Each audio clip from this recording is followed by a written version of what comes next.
Meet the Lot, native token of Lukki Exchange and the most potential tool for investing this year. Trade now on P2B, B2B and Lukki.io. What's up everybody, Dan here, Crypto Capital Venture.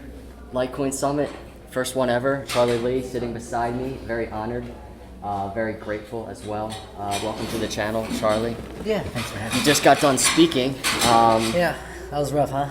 No, you did a phenomenal job. What cracked me up was how you started it. Really, I want to know, did you draw that comic, first of all? You did draw the comic. I didn't draw the comic. I purchased it from Doc Comic, and I just replaced the text. Cool. And did you think it was important to like kind of start out talking about the whole selling thing? Yeah, I think I just want to clear the FUD a bit. I mean, I've answered the same questions over and over again on Twitter, but I figured this is like my platform, so let me just clear the FUD once and for all, hopefully. I think you did a good job. Never have to talk about it again. I don't think you could have got a bigger platform as of today, right? I mean, yeah. It was good. It was good. So what I gathered from that part of when you were talking was you talked about selling, but you also explained that it would suck. You said that, right? Yes. It would suck if you didn't sell. Which, can you just touch on that real quick for everybody if they missed the stream out there? Yeah, so like last year, Lightcoin was doing well enough for me to, so to speak, like retire, right? So that I can quit Coinbase and actually focus on Litecoin, right? So at Coinbase, I was more focused on Bitcoin and maybe even a little bit more on Ethereum than Litecoin, right? So I kind of want to spend my time working on Litecoin instead. So I decided to quit Coinbase and put all my focus on Litecoin.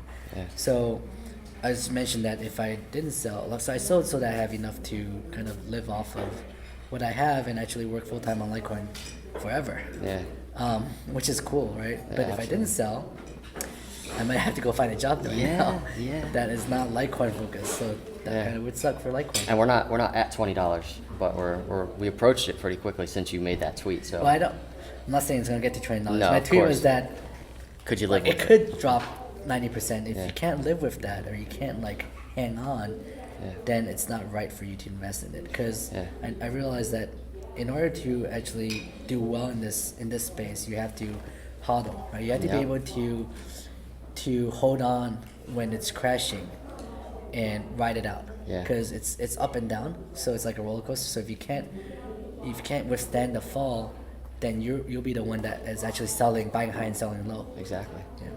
And I always talk about anticipating, not like guessing, not trying to predict what's going to happen, anticipating. So I think that's wisdom. I think that's all that was in that tweet. That was you trying to throw some wisdom out there. You've been in the game for a while, right? Mm-hmm. So, I mean, really, 10 years ago at this time, 2008, you were, I believe, you were at Google, right? Yeah. So looking ahead now, 10 years later, would you have ever guessed right now you're sitting, first Litecoin Summit ever, creator of a cryptocurrency, which is your baby. Would you ever thought that? You didn't plan it? No, of course not. I mean, you just don't know. Like back then, I never even heard of Bitcoin, right? Yeah, exactly. I mean, Bitcoin didn't even exist. So, yeah, kind of life was a curveball, kind of. Was it your goal? Because I always wondered this about you. Are you, even growing up, even before you went to MIT, or do you have like an entrepreneurial drive? Did you ever want to be like a tech leader? Is that ever a goal of yours? I mean, not specifically. I'm not that.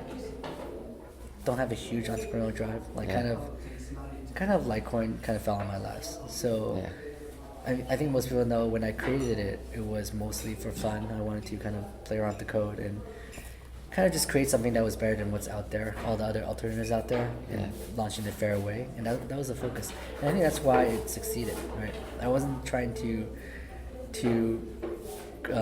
make money off of it. So my focus was just kind of for fun, and then also creating something that's better.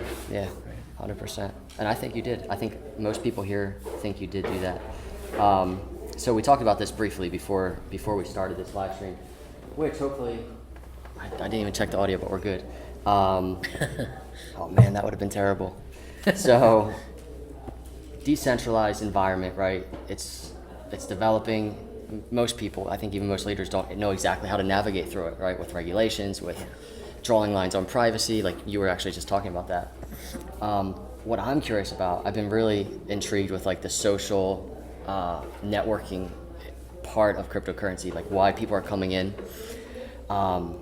For me, Litecoin, besides just the technology, which intrigued me, you intrigued me. I think you have a really good talent for indirectly leading, and humbly leading, which I think is a powerful trait. So, but my question for you is, how do you lead, and what are your plans for leading in this decentralized environment where Litecoin is supposed to be, a decentralized cryptocurrency? I think what I do is I try not to lead. A lot of people come up to me and say like they want to work with Litecoin, like how can they help? Like they want me to tell them what to do. Yeah. Right, and my response is like it's more of a bottoms up thing. It's more of a grassroots movement. It's a decentralized currency, so try to figure out what you're best at and contribute the best way you can. I'm not trying to tell people what to do, so I kind of lead that way. Yeah. And it is definitely not.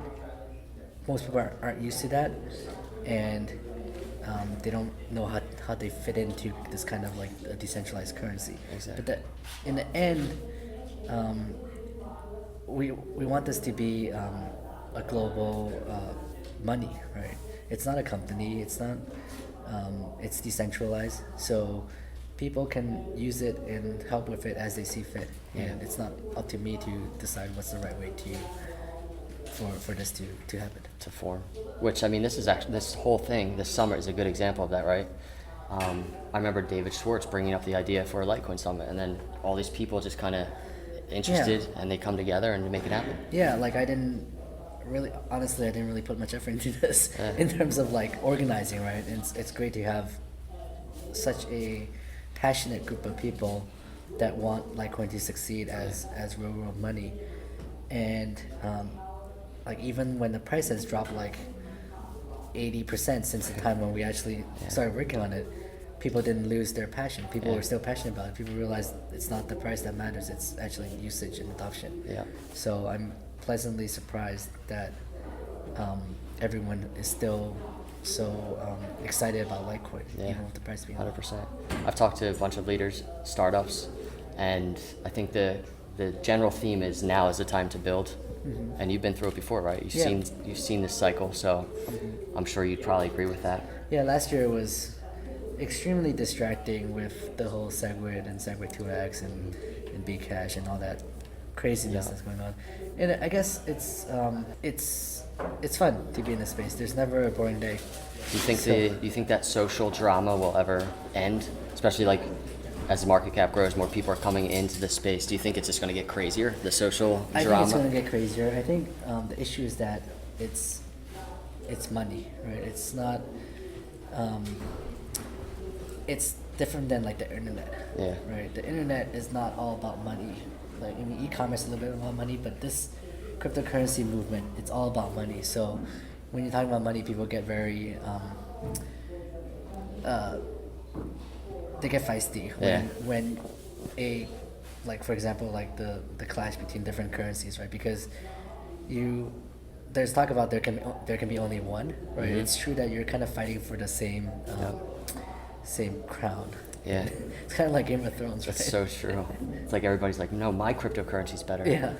Because you have more invested in your cryptocurrency. Yeah. But I think our cryptocurrency's better. Yeah. I think Litecoin's better. Of course. So obviously there's a bunch of people on the live stream.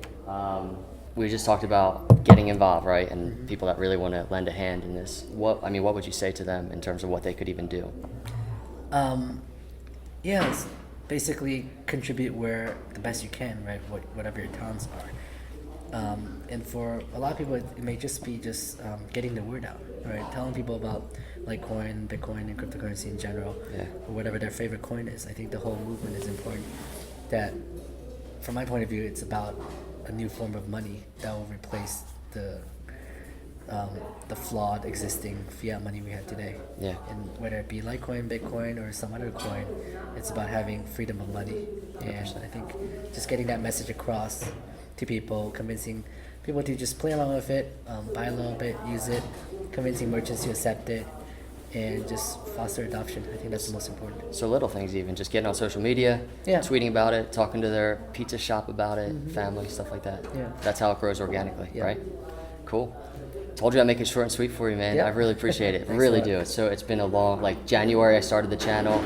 I met some amazing people, obviously, that are part of the foundation, and meeting you has been awesome. So very grateful for all you do. Thank you for taking some time and sitting down with us. Yeah. And it's going to be a fun next couple of days. Yeah, and you're doing whatever you can with getting the message across, right? Using your YouTube channel. Exactly. And if people out there want to do that, like, that's great. Having more voices pushing for cryptocurrency adoption is good for everyone. Good point. Very good point. So start the channel. Get some crypto adoption. You heard it from Charlie Lee. Appreciate it, man. Thank you so much. Thanks. Yeah.